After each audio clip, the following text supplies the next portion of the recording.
Frying an onion on the griddle is one of the best side dishes that you could ever make because there are only a couple of ingredients and it's so fast and easy to do. So today I'm going to walk you through exactly how to prep and griddle an onion. To get it started, remove the ends and peel off the onion paper. Slice the onion into half-inch circles or cut it in half and then slice it into half moons.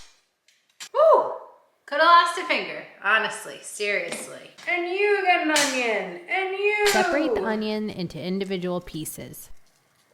I can't even tell you how much stress I bring into my life because I constantly choose plates and bowls and things that are too small for the food I'm putting in them. It's gonna drive me a little Get all your ingredients together. You're gonna need some olive oil, some butter, garlic, salt, and pepper, and spatulas.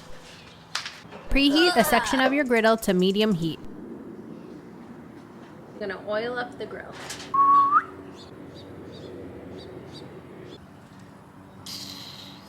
Right, going on, baby. Once the oil is hot, add the onion in a flat layer and sprinkle with garlic, salt, and pepper.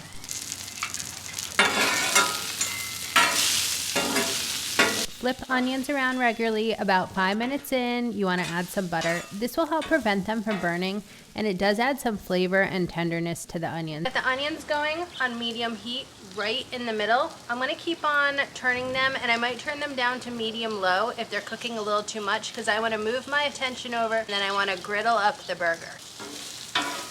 Yeah, these are just going to keep cooking in the background. I don't want to fuss over them too much and I want to move on. Continue to fry onions for about 5 to 10 minutes more, flipping them regularly, and add more butter if they start to burn. If you're cooking a burger, steak, or any other food at the same time, consider dropping the heat down to medium-low so the onions cook in the background and you don't have to worry about them too much.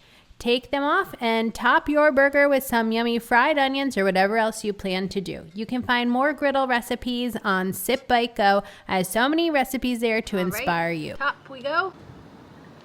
Do anything on my face. Have a wonderful and delicious day. Cheers.